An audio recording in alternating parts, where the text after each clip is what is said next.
Il existe une forêt si dense, si sombre, qu'on peut s'y perdre en quelques minutes. C'est une forêt au pied d'un volcan qu'on appelle la mer d'arbres. C'est un lieu où même les oiseaux se taisent et où les boussoles se détraquent. Mes amis, bienvenue à Aokigahara, au Japon. Mais avant tout, je vous invite à liker la vidéo et à vous abonner. N'oublie pas aussi d'activer la petite cloche pour ne louper aucun autre épisode.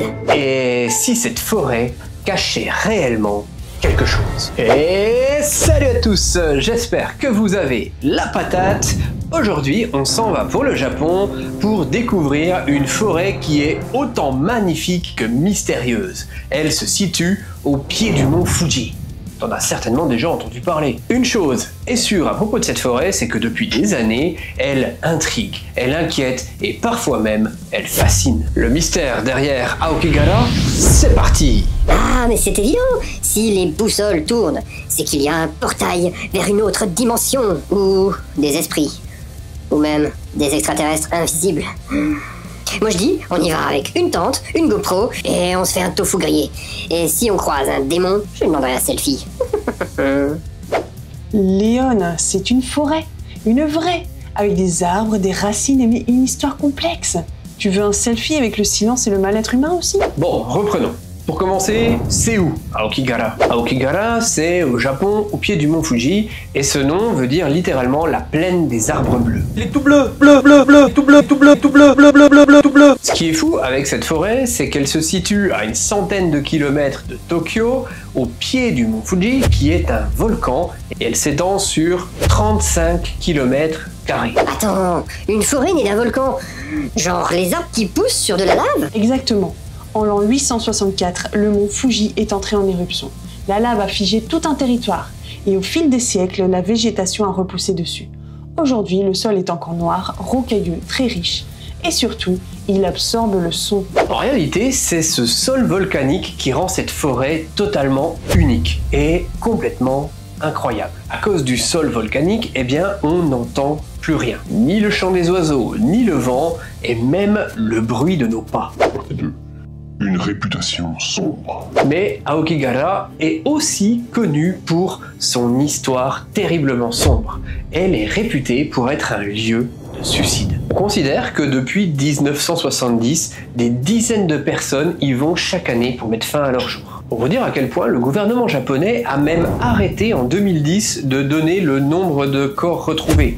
On estime que chaque année, ce sont des centaines de corps qu'on y retrouve. Ok, bon là c'est pas forcément marrant, je vais me calmer. Moi je pensais que c'était juste une histoire de fantôme, mais ouais, c'est vraiment glauque en fait. Oui, c'est un lieu de douleur, pas de frisson. À l'entrée de certains sentiers, des panneaux sont installés. La vie est précieuse, pensez à ceux qui vous aiment. Des bénévoles patrouillent pour tenter d'aider, discuter, prévenir. Et contrairement à ce que certains médias nous ont dit, eh bien ce n'est pas un endroit, ce n'est pas un lieu interdit ou maudit. En réalité, c'est une forêt où vous pouvez randonner, mais qui a tout de même un passé assez lourd. Partie 3. Pourquoi cette fascination? Et pourquoi Aokigahara attire autant de fascination? Des livres, des romans, des récits, des vidéos, finalement, tout le monde parle un petit peu de cette forêt. Est-ce que c'est juste parce qu'elle est un peu isolée? Pas seulement. Dans la culture japonaise, il existe les yurei, les esprits de ceux qui sont morts dans la souffrance ou sans apaisement. Et comme la mort est longtemps restée un sujet tabou au Japon, les lieux associés au suicide prennent une dimension presque sacrée ou même inquiétante. Donc si je me balade dans la forêt, je pourrais quand même tomber éventuellement sur des esprits. Non, Léon, mais si tu cries, personne ne t'entendra.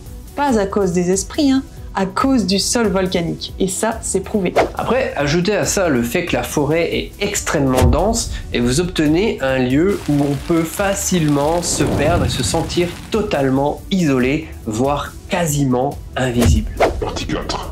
Dans les médias. Évidemment, le cinéma ne pouvait pas passer à côté d'une telle forêt, donc il s'en est emparé. Le film The Forest raconte l'histoire d'une Américaine qui part chercher sa sœur dans la forêt d'Aokigahara. Mais ce film a été largement critiqué pour son côté un peu sensationnel. Dans une forêt pleine d'arbres, elle va affronter ses peurs.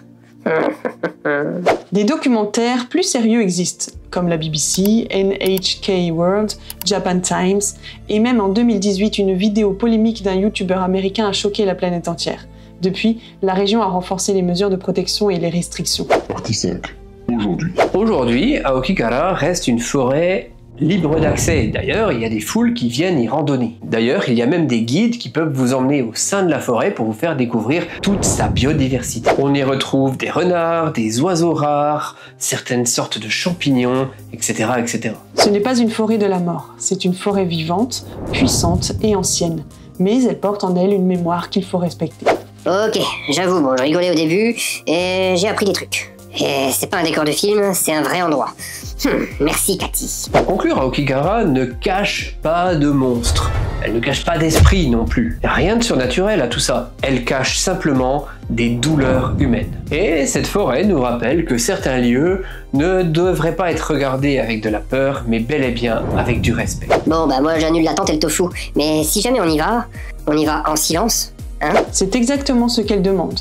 Et c'est la fin de cette vidéo. Dites-moi dans les commentaires si vous aviez déjà entendu parler de cette forêt silencieuse, et si oui, par quel biais. Ça m'intéresse de savoir comment vous en avez entendu parler, si c'est plus par des influenceurs, youtubeurs, ou si c'est dans les médias, et est-ce que vous aviez conscience que en fait vous pouvez simplement y aller pour randonner. Si c'est la première vidéo de la chaîne que vous regardez, eh bien je vous souhaite la bienvenue. N'hésitez pas à vous abonner, à nous mettre des petits pouces en l'air et des petits commentaires pour faire progresser la chaîne, et ça nous encourage vraiment. Pour ma part, il est temps de vous laisser. Je vous retrouve la semaine prochaine pour une nouvelle vidéo. C'était le Chat Perché.